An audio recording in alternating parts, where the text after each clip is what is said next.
రక్షించుకోండి అని అల్లా చెప్తూ ఉన్నారు. 64వ సూరా 16వ వాక్యం. దురాశ నుంచి మిమ్మల్ని మీరు కాపాడుకోండి. దురాశ అంటే ఏమిటి?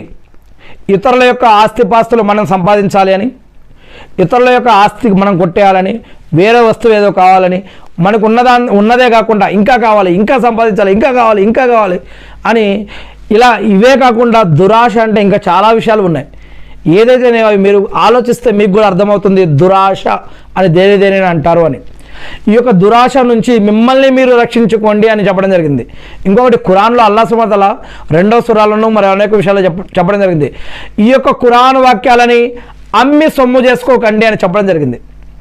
ఖురాన్ వాక్యాలని అమ్మి సొమ్ము చేసుకోకండి అని. ఇక ఇంకొక విషయం, మీరు ఈ ఖురాన్ వాక్యాలని అమ్మి సొమ్ము చేసుకొని మీ కడుపుని నరకాగ్నితో నింపుకోకండి అని చెప్పడం జరిగింది. అంటే ఖురాన్లో లేని విషయాన్ని ఉన్నట్లుగా, ఉన్న విషయాన్ని లేనట్లుగా, మీ అవసరాలకు తగ్గట్టుగా ఇష్టం వచ్చినట్టు ఫత్వాలు ఇవ్వటం.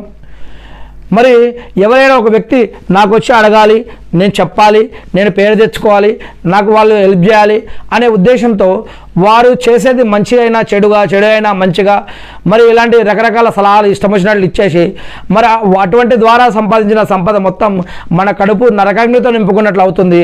అందుకే అల్లా పట్ల భయంతో, భక్తితోటి, గౌరవ మర్యాదతోటి ఎవరైనా ఒక విషయం మనకు అడిగితే కనుక మనకు అది తెలిస్తేనే చెప్పాలి, లేదంటే మౌనంగా ఉండాలి, లేదంటే తెలుసుకొని చెప్తా అని చెప్పాలి, లేదంటే నాకు తెలియదని చెప్పేయాలి. అది ఇస్లాంలో ఖురాన్ మరియు హదీసుల్లో ఉన్నది లేనట్లుగా, లేనిది ఉన్నట్లుగా చెప్పి మనం మన యొక్క పొట్టని నరకాగ్నితో నింపుకోకూడదు. ఎవరో రావాలి, అడగాలి, గొప్పలు తెచ్చుకోవాలి, క్రెడిట్ పొందాలి, నాకు మర్యాద ఇవ్వాలి, నాకు హెల్ప్ చేయాలి, నాకు జకాతులు, సదకారాతులు, నాకు హెల్ప్ చేయాలి, నాకు వస్తువులు ఇప్పించాలనే ఉద్దేశంతో, లేదా నన్ను ఒక నాయకుడిగా, ఒక సదరుగా, వాళ్ళకు ఆలింగా, ఆఫీస్గా వాళ్ళు నన్ను ఎన్నుకోవాలనే ఉద్దేశంతో వాళ్ళ మనసును మెప్పించడం కోసం, వాళ్ళని రాజీ చేయించడం కోసం మనం ఉన్నది లేనట్లుగా, లేనిది ఉన్నట్లుగా మనం చెప్పకూడదు. ఉంటే ఉన్న విషయం చెప్పాలి, వాళ్ళకి ఇష్టం ఉన్నా లేకున్నా సరే. ఖురాన్ మరియు హదీసుల ప్రకారంగా ఉన్న విషయాన్నే చెప్పాలి, లేని విషయం జోలికి వెళ్ళొద్దు. అది కూడా విషయం తెలిస్తేనే చెప్పాలి. ఎవరైతే ప్రవక్త ముహమ్మద్ సల్లల్లాహు అలైహి వసల్లం గారు చెప్పని విషయాన్ని చెప్పినట్లుగా ఎవరైతే చెప్తారో వారు వాళ్ళ స్వాస్థాలతో నరకంలో ఇల్లు కట్టుకున్న వారు అవుతారు. వారి కోసం నరకంలో ఒక నివాసం ఏర్పరచబడుతుంది, వారి నివాసం నరకం అవుతుంది. ప్రవక్త ముహమ్మద్ సల్లల్లాహు అలైహి వసల్లం గారు చెప్పని విషయాన్ని చెప్పినట్లు కనుక ఎవరైనా చెప్తే అని. మరియు మిమ్మల్ని, మీ కుటుంబీకులను కూడా ఆ ప్రళయ దినం రోజు ఉన్నటువంటి నరకాగ్ని నుంచి రక్షించుకోండి. మీరు మానవులుగా జీవించి